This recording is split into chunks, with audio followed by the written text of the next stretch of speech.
Oi pessoal, aqui é a Alana do BO Literatura e finalmente estamos de volta aqui no canal. Vamos continuar a nossa rotina de vídeos. Se Deus quiser, agora seguimos firmes aí, sem novas pausas. E vocês já devem estar percebendo que nós estamos em um cenário novo. Agora a gente tem aqui uma super estante para abrigar todos os nossos livros e também para servir de cenário bem bonitinho aqui para os nossos vídeos do canal. Comentem aí se vocês gostaram, se vocês querem ver um bookshelf tour mostrando aí todos esses livros, como que foi a organização das prateleiras. Aqui o vídeo tá pegando mais ou menos, acho que 3 prateleiras só, então a gente tem ainda mais 4 para cima e mais uma para baixo. Então é uma estante bem grande. Fiquem ligadinhos lá no Instagram também, que as postagens vão recomeçar por lá também e eu vou mostrar a estante em mais detalhes por lá, que fica mais fácil aí para vocês verem. Então fiquem ligadinhos lá no Instagram do BO Literatura também. E para começar com chave de ouro aí, com o pé direito, no caso, chave é para terminar. Então, para começar com o pé direito, a gente vai ter uma programação especial para o mês de outubro, que é o mês onde se comemora o Dia das Bruxas. E aí eu gosto um pouco dessa vibe de livros de fantasia. De livros de terror, eu tenho medo. Então a gente vai fazer o mês do horror levinho, um mês assim do horror para medrosos. A gente pode até intitular o mês de outubro no BO Literatura como o mês de horror para os medrosos. Eu tenho super medo, não assisto nenhum filme de terror. Até agora eu gosto muito de Agatha Christie e lançou mais um filme dela, que é Noite das Bruxas. E eu tenho esse livro, já comecei a ler, eu gosto dele. E aí eu vi o trailer e falei, gente, mas é um filme de horror, de terror, não vou assistir. Então eu precisei que alguém fosse assistir pra me falar, não, não é uma história de terror, pode ir assistir, porque eu tenho medo mesmo. Aí a ideia é que esse mês a gente intercale aí no meio da nossa programação alguns vídeos onde a gente vai falar sobre essa temática aí de mês do horror de uma forma um pouco mais leve, com coisas que eu consigo ler. E o primeiro vídeo vai ser uma lista que eu vou trazer para vocês agora de alguns livros que eu considero que puxem essa temática um pouco de livros de terror ou que eles tragam um suspense mais pesado, um suspense psicológico, mas que ao mesmo tempo a gente consegue ler sem ter altos pesadelos, sem ficar aí desesperado depois como eu fico. Então a gente consegue aí uma linha tênue aí entre vou ler um pouco de horror, mas não vou passar mal de medo.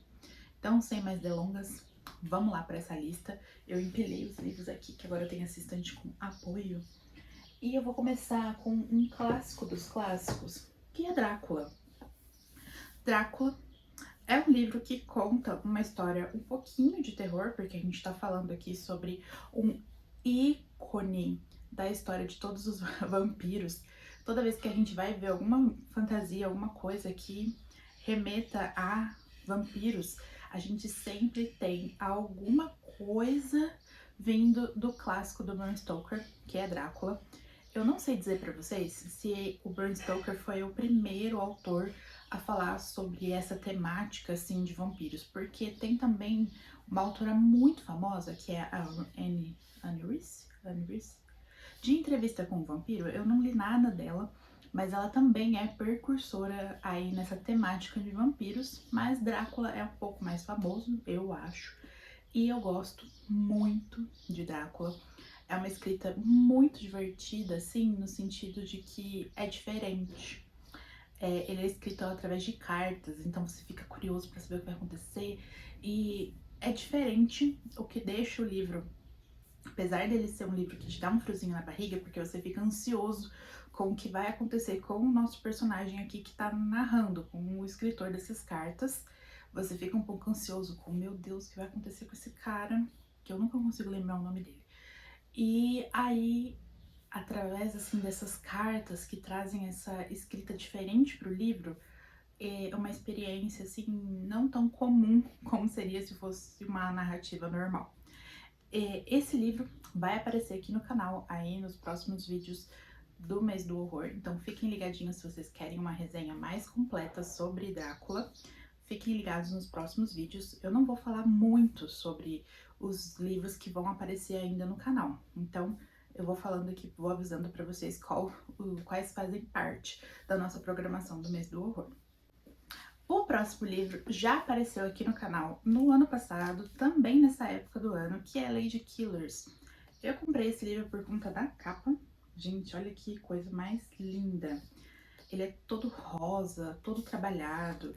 Ele tem essa edição da Dark Side, que é perfeita. Tem até a fitinha, assim, de crime, sabe, dos Estados Unidos. É muito legal.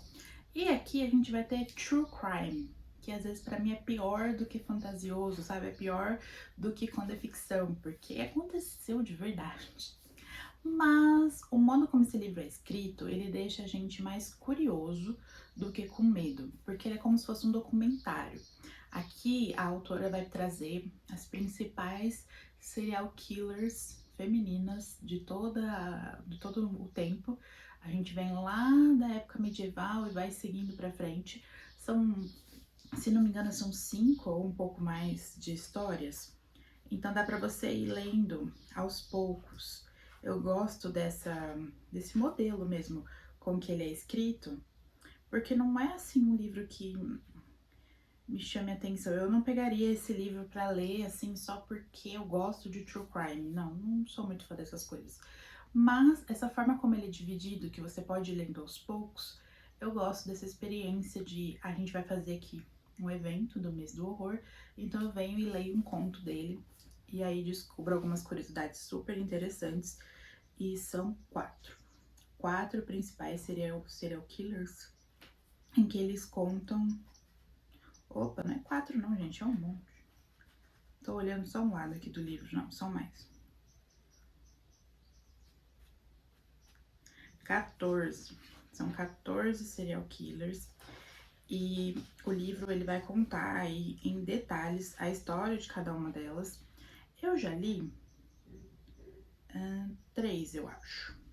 E aí, se tudo der certo, vou separar aí mais 1 ou 2 histórias desse livro para comentar com vocês aqui no canal também, que eu acho muito interessante a forma como que esse livro traz informações como se ele fosse mesmo um grande documentário. Tem várias edições, tem HQs, esse livro aqui fez bastante sucesso, ele é muito interessante. E ele é muito lindo, gente, eu não tenho vergonha de dizer que comprei porque achei maravilhoso, porque eu amo rosa, eu amo as edições do Dark Side e quase nunca eu consigo ler alguma coisa, eu tenho medo, então quando tem alguma coisa mais levinha da Dark Side, eu sempre fico ali interessada em ter, porque eu acho muito lindo o trabalho deles, muito caprichado, mas não é tudo que eu vou querer ler.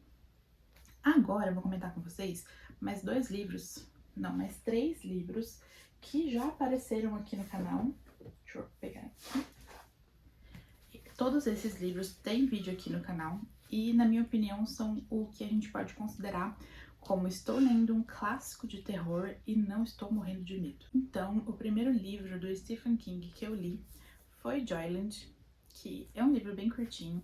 Ele não é uma história assim de extremo terror ou de suspense muito psicológico, não. Ele é uma história mais leve, mas ele tem aí um plano de fundo que traz um pouco de um suspense, traz ali uma atmosfera um pouco puxada assim para não sei dizer exatamente como que acontece nesse livro, que você fica assim um pouco angustiado com o que vai acontecer, você fica um pouco com o pé atrás. Não é como se você vai ter pesadelos à noite, nada disso. Ele tá aí até classificado nos livros do... Eu tô mostrando, achei que tava de ponta cabeça. Ele tá classificado aí nos livros do Stephen King, quando a gente vai ver pessoas que conhecem muito da obra do King, que não é o meu caso, como um livro bom para começar a ler a obra dele. Eu amei esse livro, ele é muito bem escrito, tem resenha aqui no canal e ele vai trazer a história aí de um parque de diversões e de um grupo de amigos com o personagem principal, que eu não me lembro o nome, que eles vão... David Jones. Ele vai trabalhar nesse parque de diversões durante o verão, aí para arrecadar um dinheiro para a faculdade, E ele vai passar um tempo nessa cidade, trabalhando em Joyland, que é esse parque de diversões que tem aí algumas histórias macabras, algumas coisas mal assombradas, nesse sentido, que o terrorzinho ali, a parte de horror entra nessa história. É como se você estivesse na noite do terror do Hopi Hari, sabe? Esqueci como é que chama, na hora do horror do Hopi Hari. Então tem essa atmosfera aqui que você vai virar uma esquina e vai acontecer alguma coisa, mas é mais suave. E ele tem uma pegada assim meia de... O Stephen King, ele tem um jeito de escrever essas coisas assim que não são do nosso mundo, com uma perspectiva muito assim sensível e perspicaz ali no que ele tá escrevendo. E ele traz alguns personagens que têm alguns dons especiais nesse livro. É bem interessante. E o próximo que eu li foi Salem. Eu comprei esse livro ano passado, não deu tempo de ler, e eu li acho que em janeiro ou em fevereiro desse ano, para aquele nosso desafio mega flopado de 12 livros para 2023. Eu consegui ler Salem, e é um livro sobre vampiros. Ele chamava A Hora do Vampiro antigamente, e depois foi trocado para Salem, que é o nome da cidade onde se passa essa história. Algumas pessoas dizem que esse livro ele é um pouco mais assustador. Eu, como uma pessoa que tem muito medo, não achei tanto assim. Mas ele tem sim uma onda um pouco mais, assim, o suspense também na história para a gente resolver o problema ali da questão, ele também é um pouco mais acentuado. E aí acho que por isso a gente fica com um pouquinho mais de medo. Mas ele vai contar a história dessa cidade de Salem, que aí começam a acontecer muitas coisas estranhas, começam a aparecer pessoas mortas e tudo mais. E aí a gente vai descobrindo aos poucos o que está acontecendo nessa cidade. Ao mesmo tempo que a gente tem um escritor, o Ben, que vem de longe. Ele morou em Salem quando ele era criança, com a tia dele, e agora ele vai escrever um livro.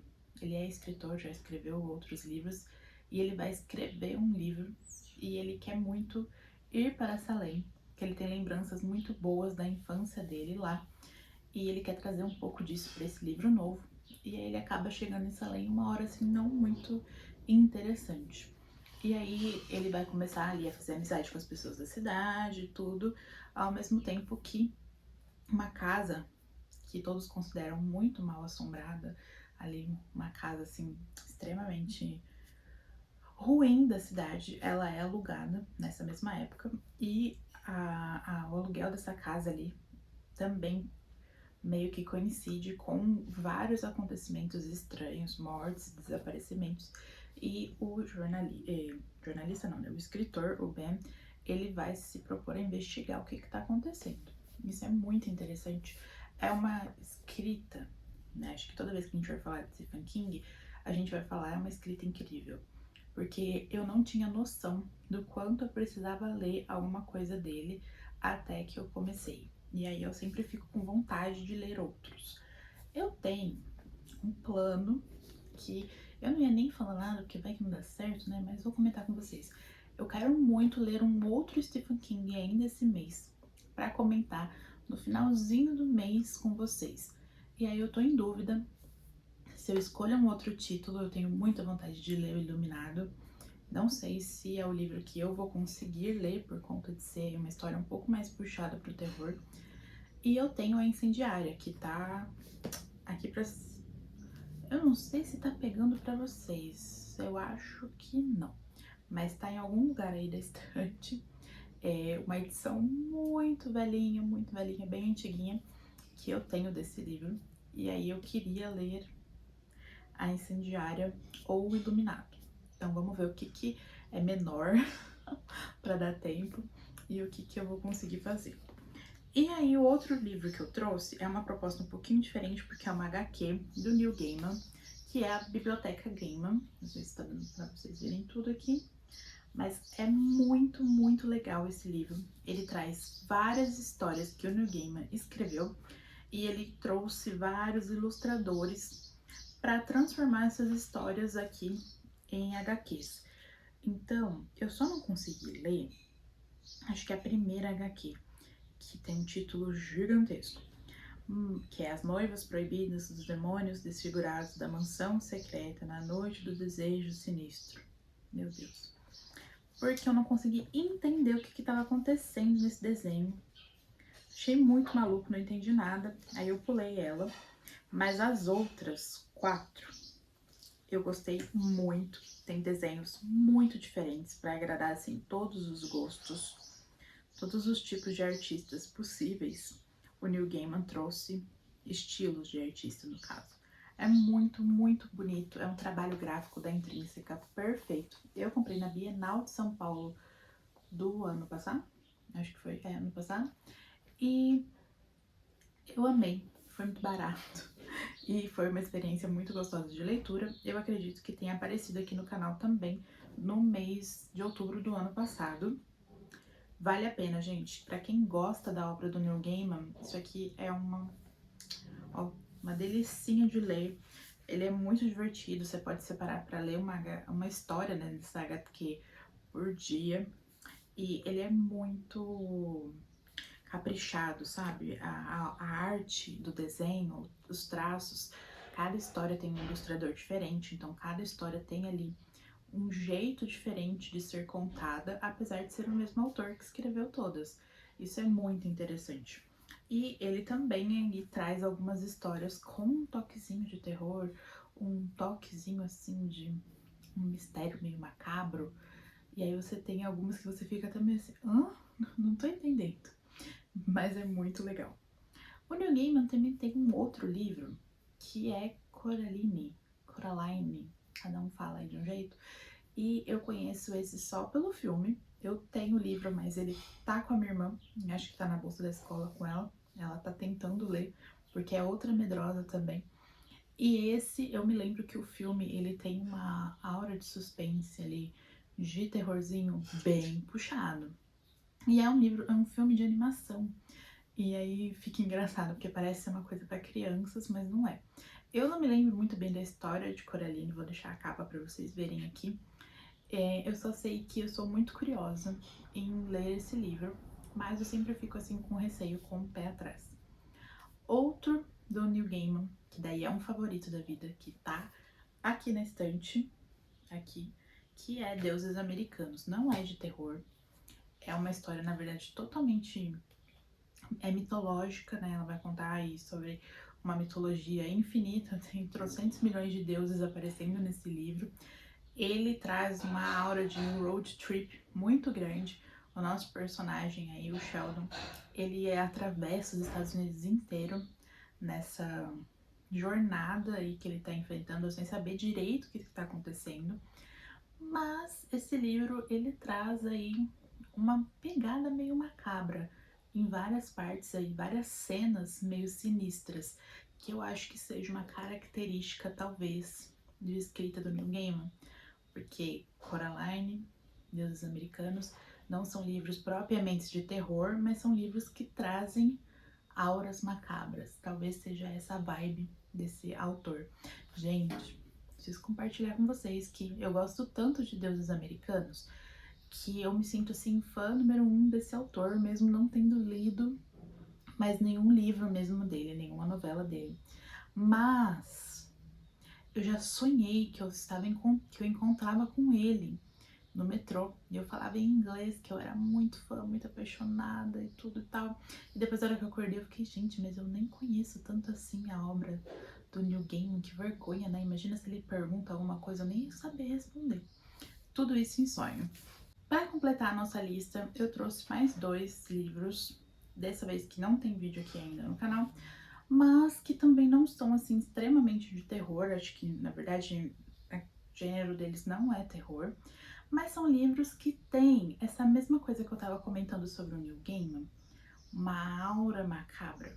E o primeiro deles, eu tenho essa edição aqui muito velhinha, que eu usei na escola quando eu tava no 9º ano, que é O Fantasma da Ópera. Eu gosto muito desse livro, tenho ótimas recordações da leitura dele, mas eu preciso reler, porque faz tanto tempo que eu não lembro de nada, nada mesmo. Mas eu tenho, assim, por mim, que por conta dessa história, ter esse fantasma, se passar nessa ópera, eu lembro, né, que a história em si, ela se passa muito no... Tipo, eu não sei explicar direito, mas embaixo dessa ópera tinha uns dutos, assim, que conectavam no rio, alguma coisa assim, e esse fantasma andava por lá. Então a história se passava um pouco nesse ambiente lá embaixo da ópera. E aí ela tinha assim um ar meio macabro também. Rolou sequestro, rolou muita coisa aqui que eu me lembro assim vagamente. E aí esse livro, ele me traz essa ideia de que ele também tem uma vibe assim mais puxadinha ali, assim, um pezinho quase que no terror, mas não vai, sabe? Ele quer ir, mas ele não vai. E eu quero muito fazer a releitura desse livro e comprar uma edição decente, gente, porque, coitado, esse livro ele tá todo machucado. Ele é muito velho, ele é daqueles bem molinhos que não tem nem orelha, sabe? De folha branca ainda por cima, gente. Ninguém merece mais ler livros de folha branca. E o próximo, eu trouxe o segundo, que é o que eu tenho na estante, mas eu quero falar sobre o primeiro, que é o que eu li. Esse é A Menina que Brincava com Fogo, do Stieg Larsson, mas eu li o primeiro, que é Os Homens que Não Amavam as Mulheres. É o começo da trilogia, que depois virou uma série, Millennium. E ele também não é um livro de terror, é um suspense, mas um suspense com temáticas muito sensíveis e mais pesadas, assim, tem partes que é meio... não chega a ser um suspense psicológico, mas tem umas partes bem puxadas, e ele faz, assim, com que a leitura desse livro seja uma experiência diferente de você ler um thriller, um suspense normal.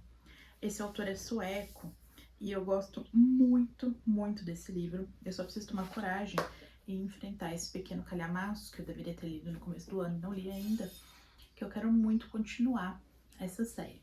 No primeiro volume, a gente conhece os nossos personagens principais, que é o jornalista, o Blomkowicz, acho que é isso. Ele está sendo processado por ter feito uma matéria incriminando aí um grande empresário. E ele sabe que tudo que ele falou é verdade, mas ele não... acabou que a prova que ele tinha caiu, ele não conseguiu provar, ele foi acusado de calúnia, e aí ele tem que pagar pelo erro que ele cometeu. Então ele vai ser preso, ele pagou uma multa, um monte de coisa. Aí ele acaba se desligando da revista Millennium, que ele tem em parceria com uma grande amiga, para que essa publicidade negativa não reflita tanto assim na revista como já está refletindo. Ao mesmo tempo que tudo isso está acontecendo, ele é contratado por um senhor que é de uma família muito rica do interior, assim, lá da Suécia. E ele pega e fala, olha, eu queria que você escrevesse aqui um livro, uma biografia sobre a minha vida, sobre a minha família. Vem passar um tempo aqui na minha propriedade. Aí ele vai e ele descobre que, na verdade, o serviço dele vai muito além de fazer uma biografia sobre essa família. Esse senhor chamou o Blomkowicz para poder escrever ali a biografia como uma forma de disfarce, mas ele quer que ele investigue. Então ele sabe que esse jornalista é muito bom em investigação e ele quer que ele faça uma grande investigação para descobrir o que aconteceu com uma sobrinha dele, a Harriet, que está desaparecida aí há mais de 30, 40 anos, não sei. Eles nunca mais souberam nada sobre ela, simplesmente num dia ela some, desaparece, e eles não sabem se ela tá morta, se ela tá viva, se ela fugiu, se alguém matou ela, o que aconteceu com ela, ninguém sabe. E aí esse senhor tem essa grande ideia de que o Blomkowicz investigue isso. Quando ele começa essa investigação, ele vai ali por camadas e camadas e ele vai descobrir muita coisa. E também é onde aparece a nossa personagem principal dessa história. Eu ainda não entendi se ela é mais protagonista que o Blomkowicz ou não, mas é a Lisbeth Salander, eu adoro esse nome. E ela é uma hacker, uma menina super conturbada, com diversos problemas. Ela tem até que ter uma guarda do governo, sabe? Tipo, ela tem um tutor, uma coisa assim. Só que ela é muito, muito, muito, muito inteligente. E aí ela se une ao Blomkowicz para poder fazer essa investigação e eles descobrem aí no final do livro o que aconteceu com a Harriet. É muito legal. É puxado, é uma leitura longa e densa. Você fica ali o mês todo para ler e ainda não acaba. Então é um livro assim que você não vai ler numa sentada, porque ele tem uma escrita diferente. Ele não é assim aquele romance que a gente lê numa madrugada. Mas é um livro que quando você acaba, você fica com aquela sensação de, nossa, a experiência valeu a pena demais. Então é essa sensação gostosa assim que faz com que essa leitura densa vale a pena. Eu tô muito ansiosa para conseguir ler o segundo livro. E aí eu comento com vocês aqui no canal sobre a continuação dessa trilogia. E aí eu quis trazer ele para essa lista porque eu acho que dos outros livros de suspense que eu já li, esse seja o mais denso ali, o mais pesado. Então ele traz aí essa atmosfera que quase lembra pra gente que tem muito medo, viu, gente? Vocês aí que são super acostumados com livros de terror, vocês ignorem essa minha lista, assistam só porque vocês gostam do canal. Mas para quem tem muito medo, esses livros já fazem a gente sentir que estamos lendo alto terror. Mas não, né? São só livros de suspense um pouquinho mais pesados. E essa foi a minha lista para vocês de várias indicações de suspense levinho, de terror, terror levinho, suspense mais pesado, pra gente ter ali um pouco de leituras diferentes do que a gente está acostumado, sem passar mal de medo. Acho que essa aqui é a intenção de compartilhar com vocês aí que também sofrem do mesmo mal que eu, mas que gostam de ler coisas diferentes. Eu sou muito aficionada por romances, a minha estante, a maior parte dela é de romances, mas eu gosto também de me aventurar em outros gêneros. Eu não gosto de falar, eu simplesmente não gosto de não ficção, mas eu nunca li nenhum. Eu não gosto de biografias, mas eu nunca li nenhuma. Então eu gosto sempre de testar, de ler pelo menos um livro desse gênero para saber se realmente eu não gosto ou se é só uma coisa que eu nunca tive contato. Mas, mesmo gostando disso tudo, eu vou sempre voltar nos meus romances, nas minhas fantasias românticas, que é o que eu gosto mesmo. Então, essa foi a nossa lista desses livros mais tranquilos de ler, para a gente poder aproveitar aí alguma maratona, não sei, alguma coisa temática que vocês possam querer participar durante o mês de outubro. E às vezes a gente fica um pouco perdido sobre o que ler sem morrer de medo, né? Vou ficar repetindo isso o vídeo todo. E voltando naquilo que eu comentei sobre os romances serem a minha paixão, vocês vão achar engraçadíssimo, porque eu tenho vários livros de romance para comentar com vocês que eu li aí no mês passado, no mês retrasado, e como não teve vídeo no canal, eu não falei. Então eu vou intercalar durante o mês do horror, o horror para medrosos. Eu vou intercalar com vocês alguns desses livros que eu quero muito compartilhar aqui no canal. Então a gente vai ter aí uma miscelância de vídeos, acho que é assim que fala isso, mas a gente vai ter uma mistura boa de gêneros de livros e vários tipos de autores diferentes durante o mês de outubro aqui no canal. Fiquem ligadinhos aí para vocês não perderem nada. E se você gostou, não se esqueça de curtir o vídeo. Comenta aqui se você já leu algum desses livros que não assustam ninguém. E também se inscrevam no canal para vocês não perderem nada dos próximos vídeos. Até a próxima, pessoal!